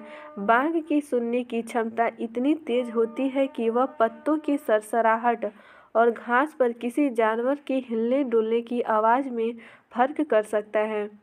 ताकत, फुर्तीलापन और अपार शक्ति के कारण बाघ को भारत का राष्ट्रीय जानवर के रूप में गौरवान्वित किया गया है, जिसका वैज्ञानिक नाम है पैंथेरा टिग्रिस है। बाघों के संरक्षण हेतु प्रोजेक्ट टाइगर की शुरुआत 7 अप्रैल 1973 को किया गया, जबकि स्लॉथ दक्षिण व मध्य अमेरिका में पाया जाने वाला मध्यम आकार का एक शाकाहारी स्तनधारी प्राणी है। आगे है मधुमक्खियों के बारे में नीचे दिए कथनों पर विचार कीजिए। इसमें बताना है कौन सा सही है। इसमें है प्रत्येक छत्ते में एक रानी मक्खी होती है जो अंडे देती है, ये सही है। एक छत्ते में केवल कुछ नर मक्खियाँ होती हैं, ये भी सही है। नर मक्खियाँ छत्तों के लिए बहुत महत्वपूर्ण होती हैं, तो नर मक्खियाँ छत्तों के लिए महत्वपूर्ण नहीं होती हैं, ये गलत हो जाएगा। छत्ते में अधिकांश मक्खियाँ काम करने वाली मक्खियाँ होती हैं, ये भी आपका सही है। नर मक्खियाँ शहद के लिए फूलों का रस एकत्र करती हैं, ये गलत है। इसमें ए, बी और डी सही हो जाएगा।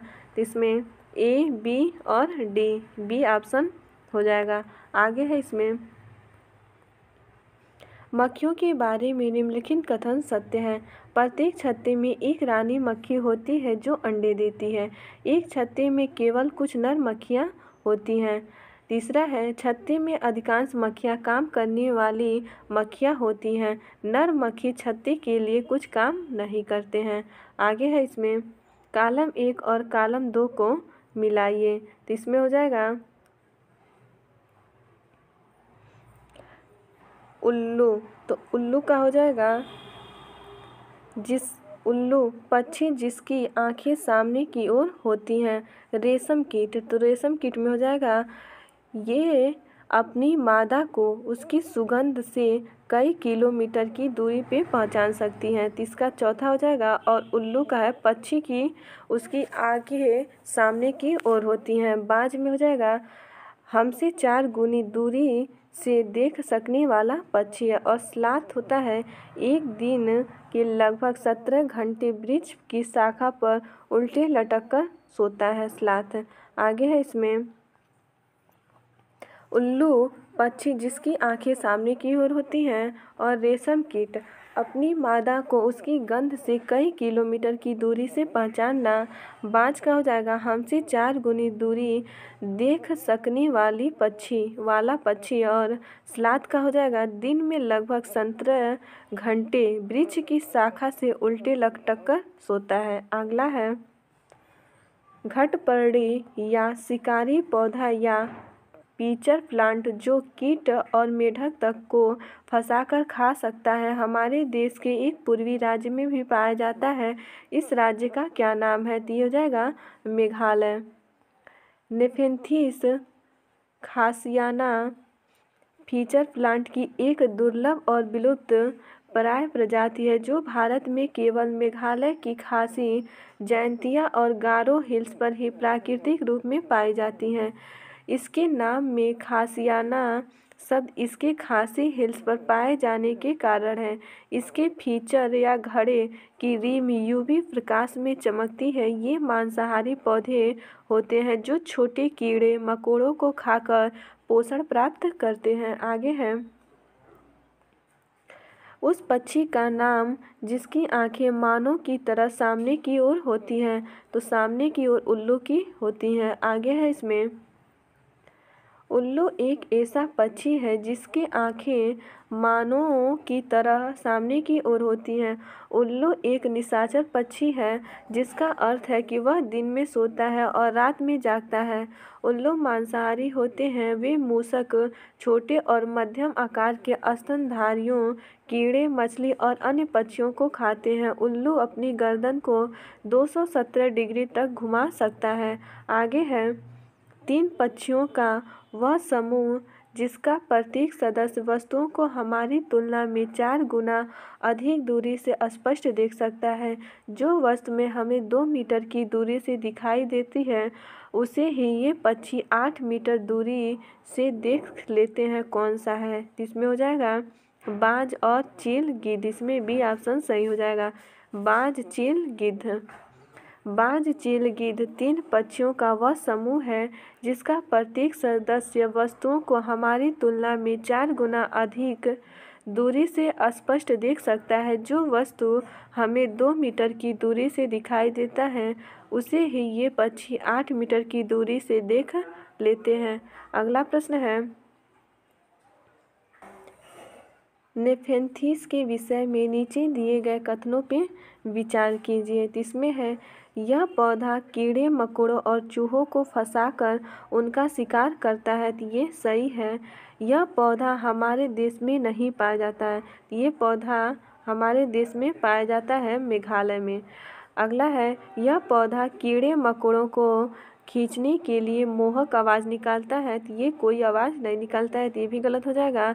इसका आकार घड़े जैसा होता है जिसका मुंह पत्ती से ढका होता है। कोई भी कीड़ा मकोड़ा इसके मुंह के ऊपर पहुंचते ही इसमें फंस जाता है और बाहर नहीं निकलता। ये भी सही हो जाएगा। तो इसमें ए और डी सही है। तो इसमें आपका ऑप्शन हो जाएगा ए और डी, बी ऑप्शन सही हो जाएगा। आगे है इसमें नेफेंथिस एक पौधा है जो चूहों, मेढकों, कीड़ों मकोड़ों और छोटे जीवों का शिकार करते हैं। यह ऑस्ट्रेलिया, इंडोनेशिया और भारत के मेघालय राज्य में पाया जाता है। इसका आकार लंबे घड़े जैसा होता है जिसके ऊपर पत्ती का ढक्कन लगा होता है। घड़े से खास खुशबू निकलती है जिसकी वजह से कीड़े खींचे चले आते हैं। पौधे के ऊपर पहुंचते ही कीड़े अंदर फंस जाते हैं और बाहर नहीं निकल पाते। आगे है इसमें नीचे दिए गए पक्षियों की वह कौन सी प्रजाति है जिसकी आंख मानव की भांति उसके सामने की ओर होती है? तो ये हो जाएगा उल्लू। उल्लू एक ऐसा पक्षी है जिसकी आंख मानवों की भांति उसके सामने की ओर होती है, जिसे दिन में अपेक्षा रात में अधिक दिखाई देता है। ये अपनी गर्दन पूरी घुमा सकता है। इसके कान बेहद संवेदनशील होते हैं। रात में जब इसका कोई शिकार करता है तो इसे पता चल जाता है। आगे है इसमें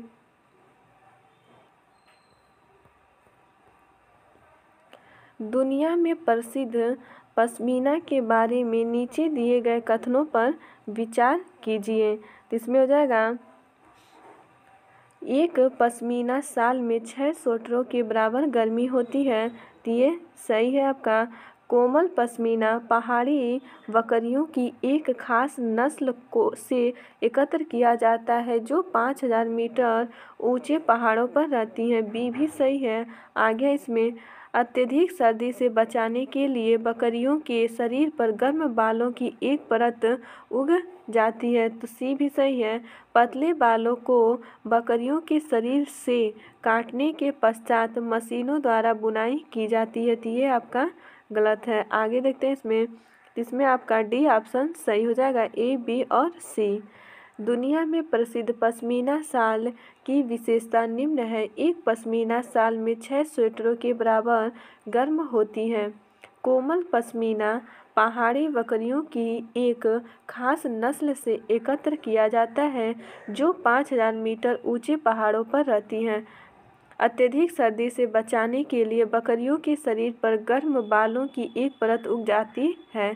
इस प्रकार इसमें ए, बी, सी, डी सही है। आगे है, निम्नलिखित में से कौन सा प्रत्येक छोटा प्रवासी पक्षी है जो उत्तर ध्रुवीय क्षेत्र में पाया जाता है। तो ये हो जाएगा छोटी जलरंक या स्टिंट।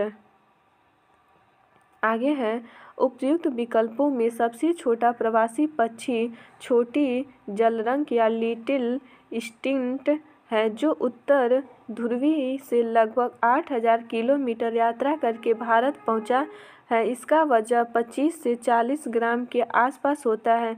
कुछ पक्षी जैसे पिन टेल बत्तख, कर्लिव, हंसावर, छोटी मत्स्य कुररी और छोटे स्टिंट सर्दियों के मौसम में प्रवास करके भारत आती हैं।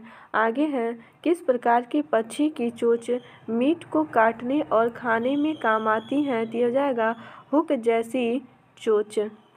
हुक जैसी चोंच मीट मांस को काटने और खाने के काम आती है। सीधी और पतली चोंच पेड़ की शाखाओं और लकड़ी में छिद्र करने में, लंबी पतली सुई जैसी चोंच कीटों एवं केंचुओं एवं छिछले पानी में ढूंढने में तथा तिकोने आकार की चोंच बीजों को तोड़ने तथा चूर चूर करने में काम आती हैं।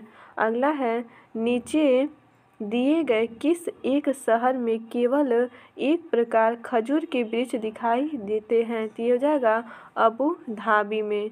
आगे है इसमें, अबू धाबी संयुक्त अरब अमीरात यूएस की राजधानी है।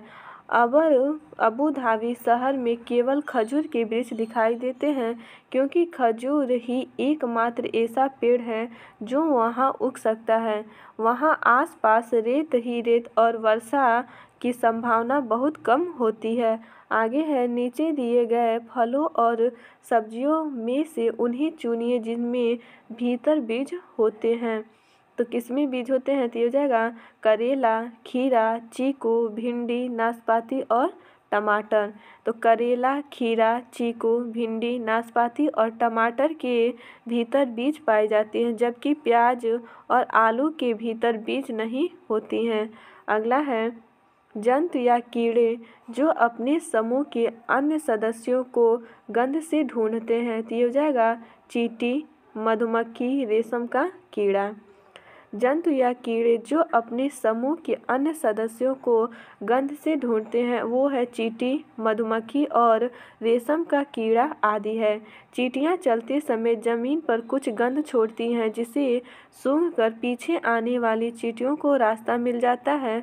जब हम चींटियों का रास्ता रोकते हैं तो इसी कारण वे अपना व्यवहार करती हैं, ऐसा व्यवहार करती हैं। आगे है, केंचुए के बारे में केचुए के बारे में नीचे दिए गए कथनों में विचार कीजिए।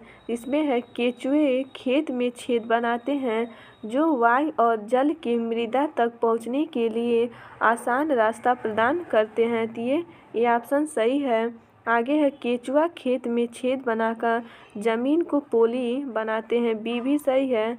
आगे है इसमें केचुए खेत में छेद बनाकर जमीन को पोली बनाते, तो सही है। केचुआ मुख्य फसल को खरपतवार से बचाते हैं, तो इसमें आपका सी ऑप्शन गलत है।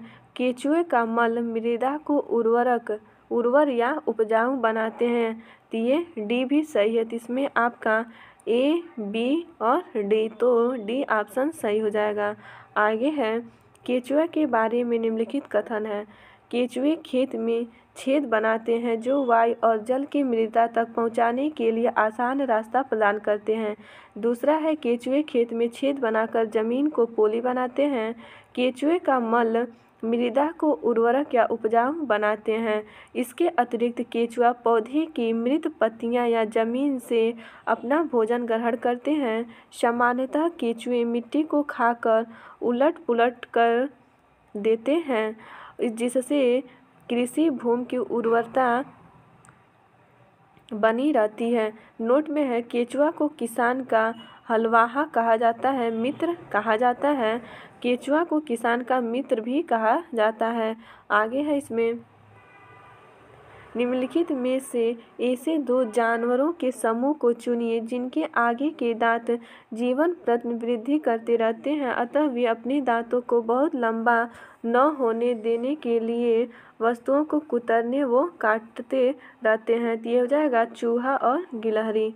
चूहा और गिलहरी के आगे के दांत जीवन प्रयत्न वृद्धि करते हैं, अतः वे अपने दांतों को बहुत लंबा न होने देने के लिए वस्तुओं को कुतरते व काटते रहते हैं। सांप के दांत होते तो नुकीले हैं, पर वे अपने शिकार को चबाकर नहीं खाता बल्कि पूरा निगल जाता है। छिपकलियों में खूंटियों के पत्ती के सदृश दांत मिलते हैं और कछुआ दंत विहीन होता है। अगला है कॉलम 1 और कॉलम 2 को मिलाना है, तो इसमें हो जाएगा कीट भक्षी, तो कीट भक्षी का हो जाएगा काकरोच, और पक्षी का हो जाएगा उल्लू। पक्षी उल्लू क्या है? पक्षी है। और सरीसृप में हो जाएगा, सरीसृप में केचुआ आ जाएगा, और स्तनधारी में चमगादड़। तो इसमें आपका डी ऑप्शन सही हो जाएगा। आगे है कीट काकरोच, टिड्डी और मच्छर हो जाएगा। पक्षी में उल्लू, कोयल, वसंत गौरी, वीवर पक्षी आदि। सरीसृप में आता है कछुआ, छिपकली, सांप और मगरमच्छ। स्तनधारी में हो जाएगा चमगादड़ और ऊंट। आगे है किसी वृक्ष के बारे में नीचे दिए गए कथन पर विचार कीजिए। इसमें हो जाएगा इस वृक्ष की ऊंचाई सामान्य कक्षा के कमरों के दीवारों के बराबर होती है, ये सही है। इस वृक्ष की जड़ें धरती के भीतर वृक्ष की ऊंचाई के लगभग 30 गुनी गहराई तक नीचे जाती हैं, जब तक कि भूजल स्तर तक न पहुंच जाए। इसमें बी ऑप्शन भी सही है। यह वृक्ष अपने तने में जल एकत्र करता है, सही है भी। यह वृक्ष आबू धाबी में रेत के टीलों के पास पाया जाता है, ये गलत है। तो इसमें आपका हो जाएगा सी ऑप्शन सही हो जाएगा। आगे है ऑस्ट्रेलिया में एक ऐसा पेड़ पाया जाता है जिसका नाम है रेगिस्तानी ओक। इसकी ऊंचाई सामान्य कक्षा की दीवार के लगभग बराबर होती है और पत्तियां बहुत कम। इस पेड़ की जड़ें उस लंबाई तक जमीन की गहरी तक जाती हैं जब तक कि पानी तक न पहुंच जाए। यह पानी पेड़ के तने में एकत्र। इस इलाके में रहने वाले लोग यह बात जानते थे, जब कभी इलाके में पानी नहीं होता तो वहाँ के लोग इनके तने के अंदर पतला पाइप डालकर पानी निकाल लेते थे। अगला प्रश्न है नीचे दिए गए जीव क्रमशः जंतुओं के किस वर्ग के हैं? छिपकली, चमगादड़, कलचिड़ी और बिच्छू। तो ये हो जाएगा सरीसृप, चमगादड़ स्तनधारी और कलचिड़ी पक्षी है और बिच्छू कीट है। इसमें डी ऑप्शन सही हो जाएगा। उपर्युक्त जंतु क्रमशः सरीसृप, स्तनधारी पक्षी और कीट वर्ग के अंतर्गत आते हैं। छिपकली, यह जंतु श्रेणी सरीसृपों के स्क्वामाटा गण की एक सदस्य है। इसकी प्रायः 50 जातियां और 300 उपजातियां संसार में पाई जाती हैं। अगला है चमगादड़, आकाश में उड़ने वाला एकमात्र स्तनधारी पक्षी है। यह उड़ते समय पराश्रव्य तरंगे छोड़ता है। इसके अग्रपाद पंखों में रूपांतरित होते हैं। कलचिड़ी, तो इंडियन रॉबिन बर्ड यानी कलचिड़ी भारत, भूटान, श्रीलंका, नेपाल, पाकिस्तान में पाया जाता है। यह अपनी सुरीली आवाज़ के लिए प्रसिद्ध है। बिच्छू हो जाएगा आर्थ्रोपोडा संघ का सांस लेने वाला जहरीला कीट है। आगे है इसमें, नीचे दिए गए जानवरों पर विचार कीजिए। सांप, छिपकली, मेढक, घड़ियाल या मगरमच्छ भी कहते हैं। निम्नलिखित में से वह विशेषता चुनिए जो इन सभी जानवरों में पाई जाती हैं।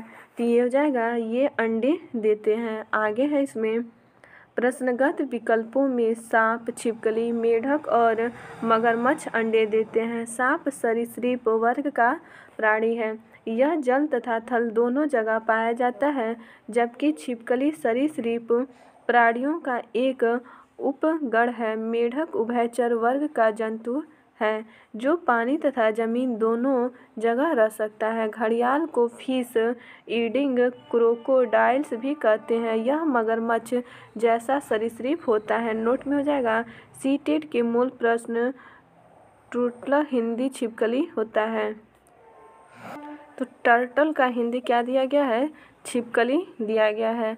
आगे है इसमें, नीचे दिए गए उस विशेषता को चुनिए जो नीचे दिए गए सभी जानवरों में पाई जाती हैं। कछुआ, अजगर, बाज, छिपकली, शहद की मक्खी। तो इसमें है ए दिया है शरीर का सल्कों से ढका होना। तो ये नहीं होता है। भूमि पर तथा जल दोनों में रह सकते हैं। ये भी नहीं हो सकता है। अंडे देना, तो ये सही है। और जहरीला होना, ये गलत है। तो इसमें सी ऑप्शन सही हो जाएगा।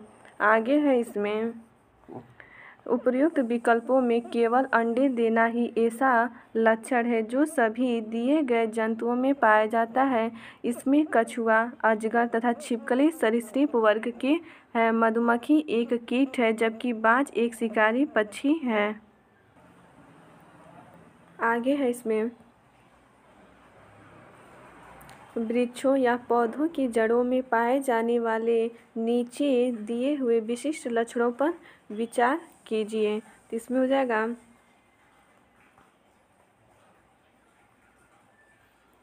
वृक्ष की टहनी शाखा जैसी दिखाई देने वाली, वास्तव में उसकी शाखा नहीं जड़ें होती हैं। तो ये सही हो जाएगा।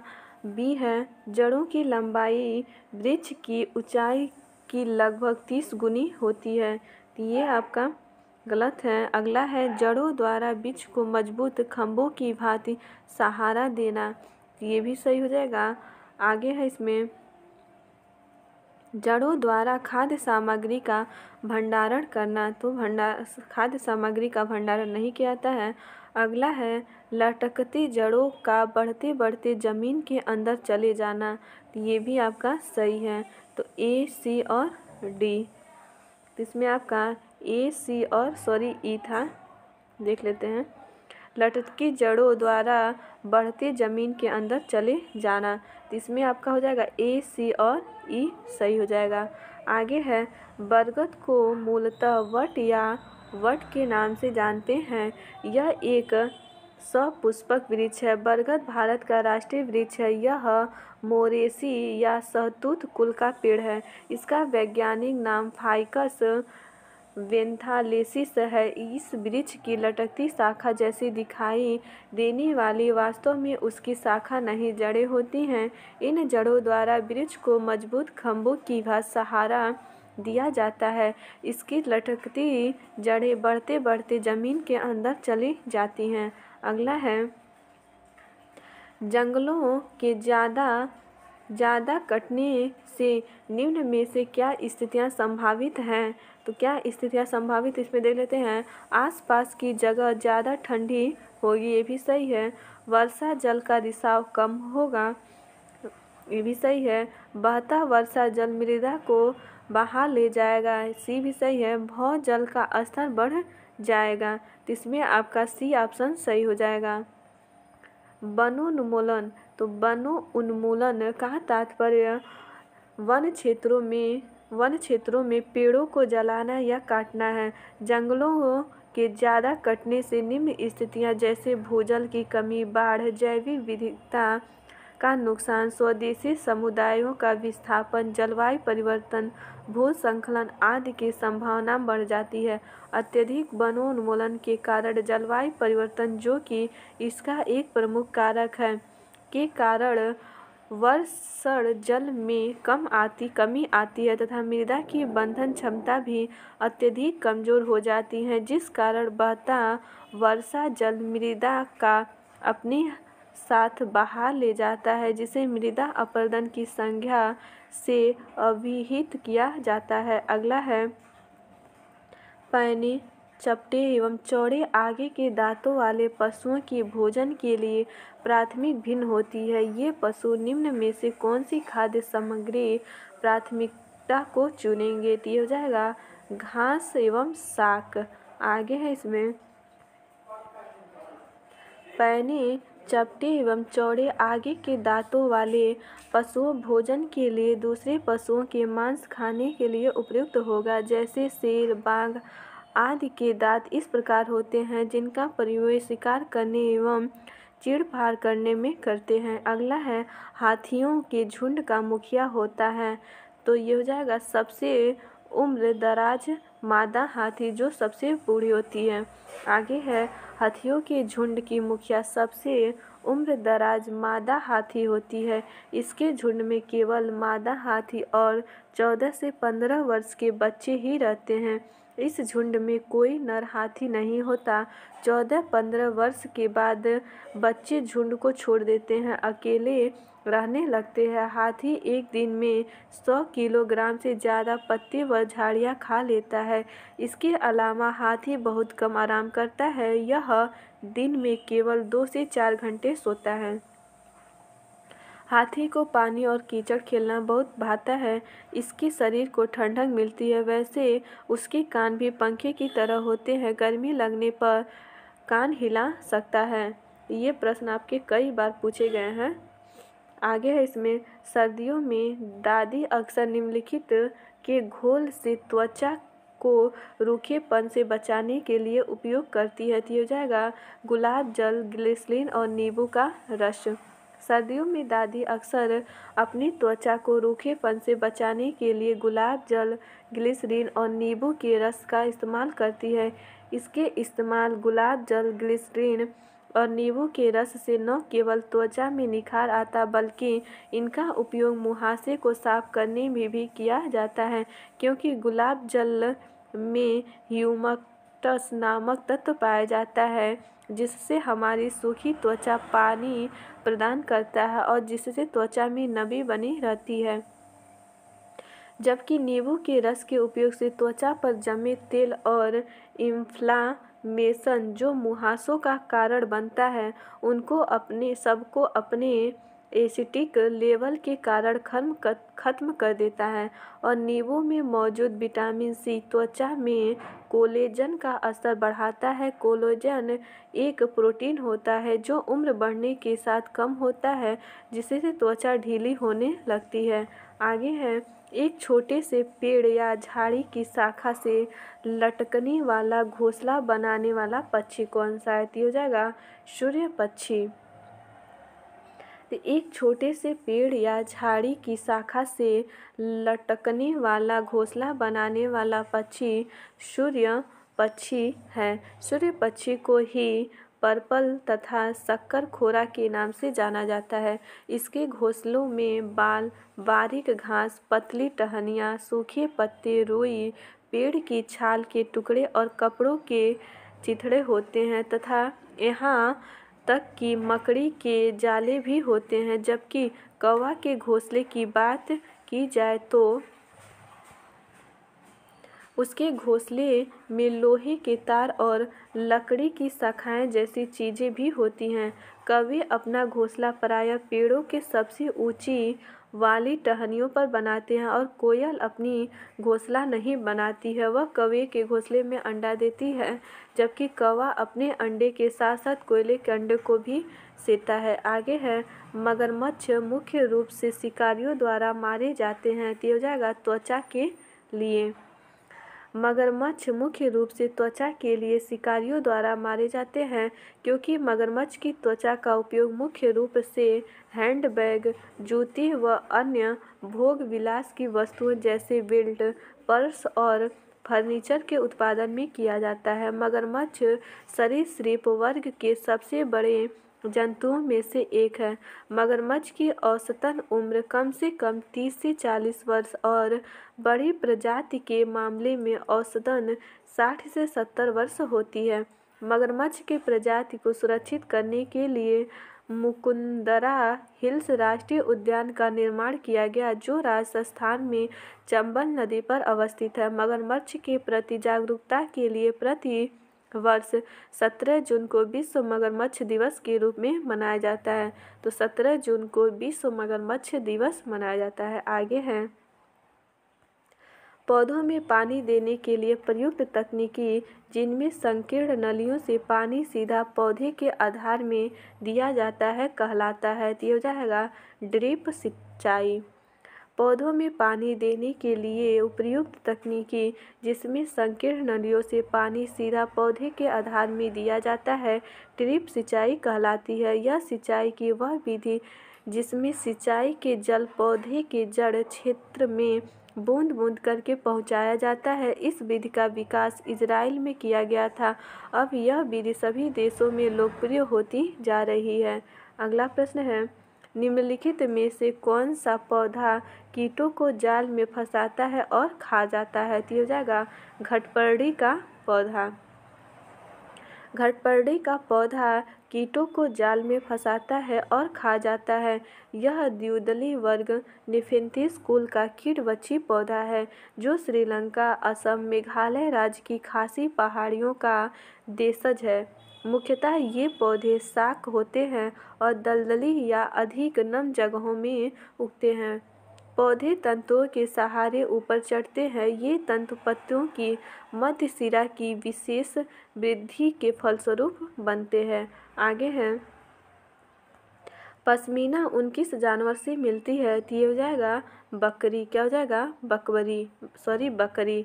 आगे है, इसमें पश्मीना ऊन पहाड़ी बकरियों की एक खास नस्ल से जो लगभग 5000 मीटर की ऊंचाई पर रह सकती हैं। यह सर्दियों में तापमान 0 डिग्री सेंटीग्रेड से भी बहुत कम -40 डिग्री सेंटीग्रेड तक चला जाता है। माना जाता है कि पश्मीना साल में 6 स्वेटरों के बराबर गर्म होती है। इसकी गर्म पर मोटी बिल्कुल इतनी गर्म पर मोटी बिल्कुल नहीं। इसे लद्दाख पश्मीना या कश्मीरी नाम से जाना जाता है। आगे है, सिनकोना पेड़ के किस भाग का उपयोग मलेरिया के उपचार के लिए किया जाता है? तो ये हो जाएगा छाल के लिए। सिनकोना पेड़ के छाल का उपयोग मलेरिया के उपचार के लिए किया जाता है। कुनैन एक ऐसी दवा थी जिसने मलेरिया के प्रकोप होने पर विश्व को राहत दी। इस दवा के अवयवों को सिनकोना के पेड़ से निकाला गया था, जो आमतौर पर केरल में पाया जाता है। कुनैन औषधि 1820 के दशक में सिनकोना के पेड़ की छाल से बनाई गई थी। आगे है, सांप के जहरीले दांतों को कहा जाता है। तो सांप के जहरीले दांतों को विष दंत कहते हैं। तो सांप के जहरीले दांतों को विष दंत, यमदूती, मकड़ी, कराली और कालरात्रि भी कहा जाता है। इसके जहरीले होने के पीछे का कारण नुकीले ऊपरी जबड़े में मौजूद संशोधित दांत होते हैं। सांप के काटने पर स्टोरेज जहर को इंजेक्ट करते हैं। अगला है, निम्नलिखित में से भारत में मिलने वाला कौन सा सांप जहरीला नहीं है? तो ये हो जाएगा भारतीय सैल अजगर। भारत में भारतीय सैल अजगर या पाइथन सांप जहरीला नहीं है। हमारे देश में पाए जाने वाले सांपों में से केवल 4 तरह के सांप जहरीले होते हैं। ये है, पहला है नाग, दूसरा करै, तीसरा दुबोइया और चौथा है अफाई। अफाई को रसल वाइपर भी कहते हैं। सांप जब किसी को काटता है तो उसके 2 खोखले जहर वाले दांतों से उस व्यक्ति के शरीर में जहर चला जाता है। अगला प्रश्न है, निम्नलिखित में से कौन से जानवर के आगे का दांत उनकी पूरी जिंदगी बढ़ता है? तो यह हो जाएगा गिलहरी।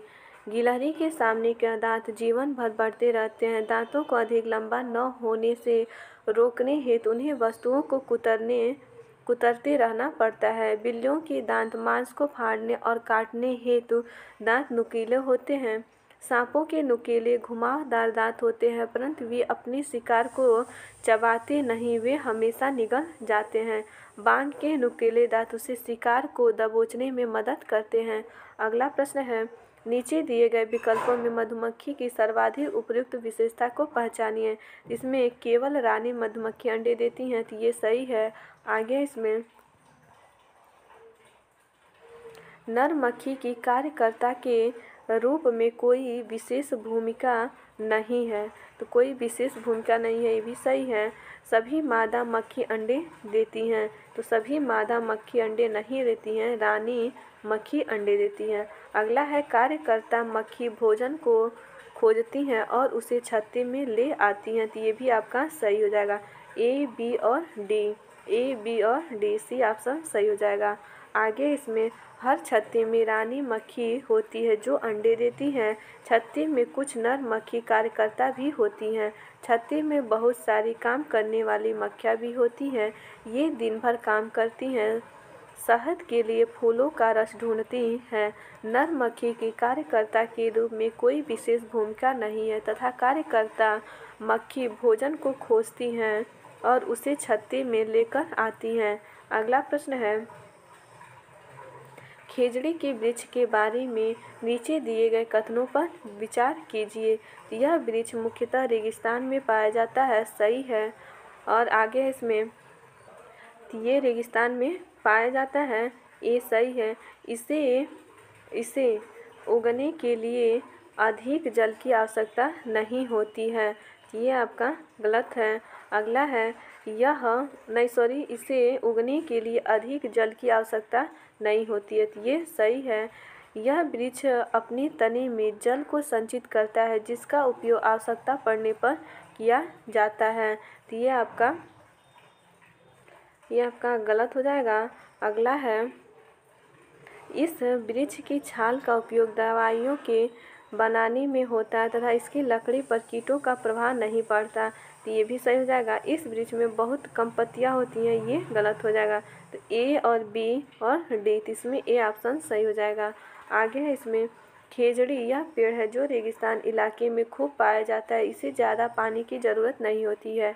इस पेड़ की छाल के दवा के काम आती है तथा इसकी लकड़ी पर कीटों का प्रभाव नहीं पड़ता है। इस पेड़ की फलियों की सब्जी भी बनाई जाती हैं। इसकी पत्तियां वहां पर रह रहे जानवर खाते हैं।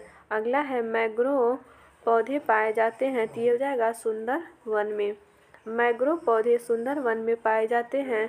मैंग्रोव ऐसे वृक्ष होते हैं जो खारे पानी या अर्ध खारे पानी में पाए जाते हैं। अक्सर यह ऐसे तटीय क्षेत्रों में पाए जाते हैं जहां कोई नदी किसी सागर में बह रही होती है, जिससे जल में मीठे पानी और खारे पानी का मिश्रण होता है।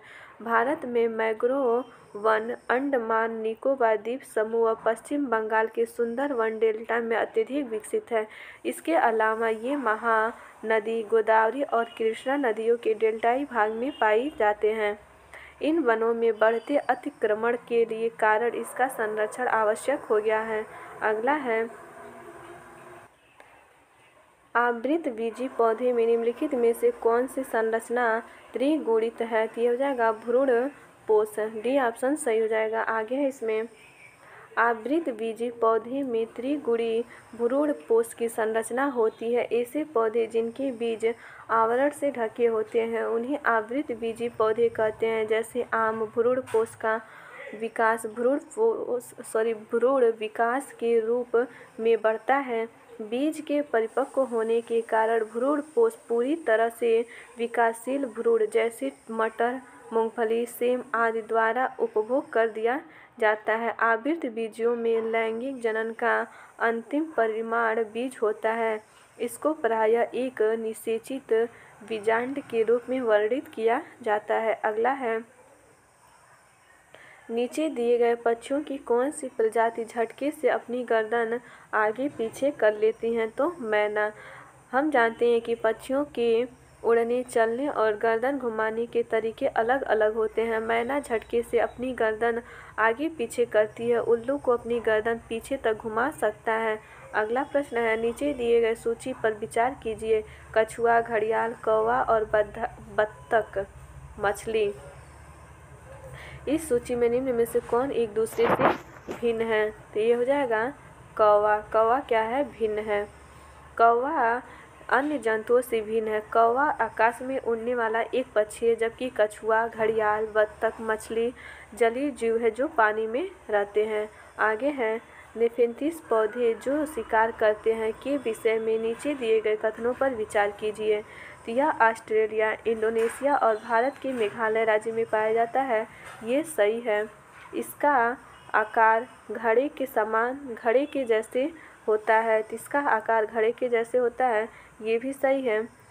सी है, यह केवल छोटे कीड़ों मकोड़ों को फंसाकर शिकार करता है। तो ये आपका गलत है। यह छोटे कीड़ों मकोड़ों को खींचने के लिए मोहक आवाज़ निकालता है जो इसमें फंस जाते हैं और बाहर नहीं निकल पाते। तो ये आवाज़ नहीं निकालता है। तो इसमें आपका सी ऑप्शन सही हो जाएगा। आगे इसमें देख लेते हैं, नेफेंथिस एक शिकारी पौधा है जो चूहों, मेंढकों, कीड़ों मकोड़ों और छोटे जीवों का शिकार करते हैं। यह ऑस्ट्रेलिया, इंडोनेशिया और भारत के मेघालय राज्य में पाया जाता है। इसका आकार लंबे घड़े जैसा होता है जिसके ऊपर पत्ती का ढक्कन लगा होता है। घड़े की खास खुशबू निकलती है जिसकी वजह से कीड़े मकोड़े आकर्षित होकर घड़े में फंस जाते हैं और इसके शिकार बन जाते हैं। ये पौधे नाइट्रोजन की कमी को पूरा करने के लिए कीड़े मकोड़ों का भक्षण करते हैं। अगला है, आमतौर पर यह माना जाता है कि रात में जागने वाले जानवर हर चीज़ को किस रंग में देखते हैं? वे रंग हैं, तो वो काला और सफ़ेद में देखते हैं। आगे है, इसमें आमतौर पर माना जाता है कि दिन में जागने वाले जानवर कुछ रंग देख पाते हैं। रात में जागने वाले जानवर हर चीज़ को सफ़ेद और काली ही देखते हैं, क्योंकि आँखें रात के दौरान दृष्टि बढ़ाने के लिए संशोधित होती है। उसके पास बहुत बड़ी पुतलियाँ होती हैं। अगला प्रश्न है, नीचे दिए गए जीवों के समूह में किनकी दृष्टि श्रेष्ठ होती है तथा वे मनुष्य की तुलना में 4 गुनी अधिक दूरी की वस्तुओं को देख सकते हैं? तो ये हो जाएगा चील और गरुड़, गिद्ध। आगे है, निम्नलिखित जीवों के समूह में मनुष्य से 4 गुना अधिक दूरी तक देखने वाले हैं? चील, गरुड़, गिद्ध हो जाएगा। आगे है, घटपर्णी पौधा होता है। तो घटपर्णी पौधा ये हो जाएगा मेढकों, कीड़ों मकोड़ों और चूहों को चालाकी से फंसाकर खाता है। डी ऑप्शन सही हो जाएगा। घटपर्णी ऐसे पौधे होते हैं जो चूहे, मेढकों, कीड़े मकोड़े और छोटे जीवों का शिकार करते हैं। इसमें नेफेंथिस सबसे ज़्यादा मशहूर। यह ऑस्ट्रेलिया और भारत के मेघालय राज्य में पाया जाता है। इसका आकार लंबे घड़े जैसे होता है। इसके ऊपर पत्ती का ढक्कन लगा होता है। घड़े की खास खुशबू निकलती है जिसकी वजह से कीड़े मकोड़े आकर्षित होकर घड़े में फंस जाते हैं और इसका शिकार बन जाते हैं। ये पौधे नाइट्रोजन की कमी को पूरा करने के लिए कीड़े मकोड़े का भक्षण करते हैं। अगला है, निम्नलिखित में से किसकी सुनने की शक्ति इतनी तीक्ष्ण होती है कि वह वायु के पत्तों के हिलने की ध्वनि और घास पर किसी जानवर की चलने की ध्वनि में अंतर कर लेता है? तो ये हो जाएगा बाघ। बाघ में सुनने की क्षमता इतनी तीक्ष्ण होती है कि वह हवा के पत्तों से हिलने की ध्वनि और घास पर किसी जानवर के चलने की ध्वनि में अंतर कर सकता है। बाघ के दोनों कान बाहर की आवाज़ इकट्ठा करने के लिए अलग अलग दिशाओं में बहुत ज़्यादा घूम भी पाते हैं। आगे है, नीचे दिए गए सभी जानवरों निम्नलिखित में से कौन सा विशेषता पाई जाती है? छिपकली, गौरैया और कछुआ सांप। तो ये दोनों, ये सब क्या हो जाएगा? ये अंडे देते हैं। आगे है इसमें छिपकली, सांप, गौरैया, कछुआ, ये सभी अंडे देने वाले जंतुओं को अंडजयुज कहते हैं। जो बच्चे देते हैं उन्हें जरायुज कहते हैं। अगला है, इस पौधे में पंक्तियां हैं जिन्हें सब्जी की तरह प्रयोग में लाया जाता है। इसके बीजों से तेल प्राप्त किया जाता है। यह पौधा है, तो ये हो जाएगा सरसों। सरसों का पौधा वह छोटा होता है, इसकी पत्तियों को प्रयोग सब्जी के रूप में किया जाता है तथा वह बड़ा हो जाता है। उसके बाद बीजों के तेल निकालने के लिए प्रयोग किया जाता है। आगे है, प्रमुख उपयोगी औषधीय पादप और उसका उपयोग क्या है? तो सर्पगंधा, यह रक्तचाप के निदान के लिए प्रयोग होता है। यह केवल भारत में ही पाया जाता है। जामुन, पके हुए फल से सिरका बनाया जाता है जो कि वायुसारी और मूत्रवर्धक है। इसमें पाचक शक्ति के गुण है। बीज से बना पाउडर मधुमेह रोग में भी उपयोगी होता है। अर्जुन, ताजे पत्तों का निकाला हुआ रस कान के दर्द के उपचार में सहायता करता है। यह रक्तचाप की नियमितता के लिए लाभदायक है। बबूल, इसके पत्ते आँख की फुंसी के लिए लाभदायक है। इससे प्राप्त गोंद का प्रयोग शारीरिक शक्ति की वृद्धि में किया जाता है। नीम, जैव व जीवाणु प्रतिरोधक है। तुलसी, जुकाम व खांसी की दवा में प्रयोग होता है। कचनार, फोड़ा व दमा रोगों के लिए प्रयोग होता है। इस पौधे की जड़ व कली पाचन शक्ति में सहायता करती है। अगला प्रश्न है, निम्नलिखित पक्षियों में से कौन काफ़ी हद तक अपनी गर्दन पीछे घुमा सकता है? तो ये हो जाएगा उल्लू। उल्लू एक विचित्र पक्षी है जिसे रात में दिखाई देता है। उसे दिखाई तो दिन में भी देता है लेकिन उतना स्पष्ट नहीं जितना रात में। रात में इसके कान बहुत संवेदनशील हो जाते हैं। उल्लू अपनी गर्दन पीछे तक घुमा सकते हैं। अगला है, निम्नलिखित में से सत्य कथन की पहचान कीजिए। तो हाथी गंदे पानी में खेलना पसंद करते हैं क्योंकि इससे उनके शरीर को ठंडक मिलती है। ये सही है। आगे है इसमें, अधिकांश हाथी दिन में लगभग 10 घंटे आराम करते और सोना पसंद करते हैं। ये गलत हो जाएगा। 3 महीने के हाथी के बच्चे का वजन लगभग 200 ग्राम होता है। तो ये सी सही हो जाएगा। अधिकांश बड़े हाथी एक दिन में लगभग 100 किलोग्राम पत्ते या झाड़ियाँ खा लेते हैं। तो ये भी सही है। तो इसमें 1, 3 और 4 सी ऑप्शन सही हो जाएगा। आगे है, एक बड़ा हाथी एक दिन में 100 किलोग्राम से ज़्यादा पत्ते और झाड़ियाँ खा लेता है। हाथी को पानी और कीचड़ में खेलना पसंद है। हाथी बहुत कम आराम करता है। यह एक दिन में केवल 2 से 4 घंटे ही सोता है। 3 महीने के हाथी के बच्चे का वजन लगभग 200 किलोग्राम होता है। अगला प्रश्न है, निम्नलिखित में से सही कथन चुनिए। तो इसमें हो जाएगा, तो इसमें दिया है, जिन जानवरों के बाहरी कान शरीर पर बाल होते हैं वे बच्चे देते हैं। तो ये सही हो जाएगा। जिन जानवरों के बाहरी कान व शरीर पर बाल नहीं होते वे अंडे देते हैं। ये भी सही है। जिन जानवरों के बाहरी कान व शरीर पर बाल नहीं होते वे बच्चे देते हैं। ये गलत हो जाएगा। जिन जानवरों के बाहरी कान व शरीर पर बाल होते हैं वे अंडे देते हैं। तो ये भी गलत है। तो इसमें ए और बी सही हो जाएगा। तो डी ऑप्शन सही हो जाएगा। आगे है इसमें, जिन जानवरों के बाहरी कान व शरीर पर बाल होते हैं वे बच्चे देते हैं। जिन जानवरों के कान बाहर दिखाई नहीं देते उनके शरीर पर बाल नहीं होते वे अंडे देते हैं। अगला है, निम्नलिखित में से जीवन प्रक्रियाओं का कौन सा युग्म पेड़ पौधे और जीव जंतुओं दोनों में मिलता है? तो ये हो जाएगा वृद्धि और प्रजनन। आगे है, जीवन प्रक्रियाओं का वृद्धि और प्रजनन युग्म पेड़ पौधों और जीव जंतुओं दोनों में मिलता है। आगे है इसमें महत्वपूर्ण प्रश्न है। राष्ट्रीय पशु हो जाएगा बाघ, राष्ट्रीय पक्षी हो जाएगा मयूर, राष्ट्रीय जलीय जीव जलीय जीव डॉल्फिन हो जाएगा। राष्ट्रीय फल होता है आम और राष्ट्रीय वृक्ष बरगद या वट भी कहते हैं। अगला प्रश्न है वनों के महत्व का कारण है, तो वनों के महत्व का कारण हो जाएगा ग्रीन गोल्ड। क्या हो जाएगा? Green gold. वनों के महत्व के कारण ग्रीन गोल्ड है। वन से हमारे लिए अनेक प्रकार के उपयोगी हैं। वह हमें विभिन्न प्रकार की लकड़ियाँ, गोंद, शहद तथा विभिन्न प्रकार की औषधि मिलती हैं। इसी कारण वृक्षों को हरा सोना कहा जाता है। आगे है भिंडी में पाया जाता है, तो भिंडी में फास्फोरस, विटामिन ए और विटामिन सी, इसमें ये सभी हो जाएगा। भिंडी की सब्जी में फास्फोरस, विटामिन ए तथा विटामिन सी प्रचुर मात्रा में पाया जाता है। आगे है भारत में फलों के अंतर्गत सर्वाधिक क्षेत्र है, ये हो जाएगा आम का। भारत में फलों के अंतर्गत आम की खेती सर्वाधिक क्षेत्र में किया जाता है। अगला प्रश्न है निम्नलिखित में से किससे कुनाइन नामक दवा का प्राप्त होती है, तो ये हो जाएगा सिनकोना के वृक्ष से।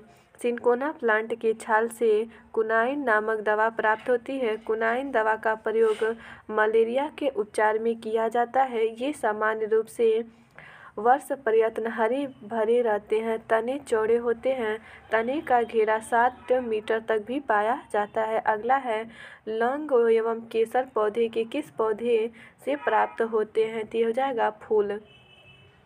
लौंग और केसर पौधे के फूल कली के प्राप्त किए जाते हैं। केसर का उत्पादन भारत के जम्मू कश्मीर राज्य में तथा लौंग का उत्पादन केरल राज्य में किया जाता है। अगला प्रश्न है सरीसृप के अंतर्गत निम्नलिखित में से कौन आता है, तो ये हो जाएगा कछुआ। कछुआ सरीसृप के अंतर्गत आता है, जबकि व्हेल स्तनधारी जंतु है और अमीबा एक कोशिकीय प्रोटोजोआ संघ का जंतु है।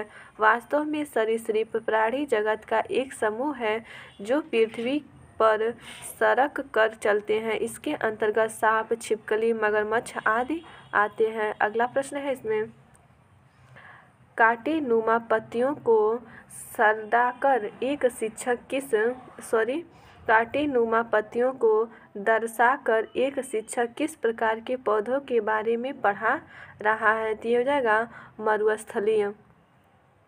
रेगिस्तान या मरुस्थलीय क्षेत्रों में पाए जाने वाले पौधों की पत्तियां कांटेदार होती हैं ताकि पानी का वाष्पोत्सर्जन ज़्यादा न हो और पौधों में पानी की आवश्यक मात्रा बनी रहे। कक्षा में शिक्षक कांटेदार पत्तियों को दर्शाकर मरुस्थलीय प्रकार के पौधों के बारे में पढ़ा रही हैं। आगे है निम्नलिखित में से कौन सा वृक्ष का उदाहरण है, तो कौन सा वृक्ष है, तो बरगद क्या है? वृक्ष है। बरगद वृक्ष का उदाहरण है, जबकि गुलाब, मेहंदी एवं तुलसी पौधे के उदाहरण हैं। आगे है बाढ़ से समोद्भिद पौधे मर जाते हैं क्योंकि, तो मूल में श्वसन रुक जाता है। क्यों? क्योंकि मूल में श्वसन रुक जाता है। आगे है समोद्भिद पौधे खेती योग्य जमीन पर पाए जाते हैं। इनका तना ठोस और शाखा युक्त होता है। ये पौधे कुछ समय बाद मर जाते हैं क्योंकि बाढ़ की वजह से पौधों की जड़ों में पानी जमा हो जाता है, जिससे इनके मूल में श्वसन रुक जाता है। मटर, टमाटर, गेहूं, धान आदि समोद्भिद पौधे होते हैं। अगला है निम्नलिखित में से कौन से पक्षी नर व मादा दिखने में समान होते हैं, तो ये हो जाएगा बुलबुल। बुलबुल पक्षी के नर एवं मादा दिखने में समान होते हैं, जबकि गौरैया पक्षी की मादा प्रजाति का रंग नर की अपेक्षा गाढ़ा होता है। आगे है बर्फ पर अंडे देने वाले पक्षी हैं, तो ये हो जाएगा पेंगुइन। पेंगुइन एक न उड़ने वाली पक्षी है जो अंटार्कटिक के बर्फीले इलाकों में पाई जाती हैं। ये बर्फ पर अंडे देती हैं तथा नर पेंगुइन इन अंडों की देखभाल करता है। ये अपना लगभग आधा जीवन धरती पर और आधा जीवन महासागरों में बिताते हैं। आगे है इसमें ये अध्याय आपका समाप्त हो गया। यदि ये वीडियो आप लोगों को अच्छी लगी हो तो प्लीज़ लाइक एंड सब्सक्राइब ज़रूर कीजिएगा। धन्यवाद दोस्तों।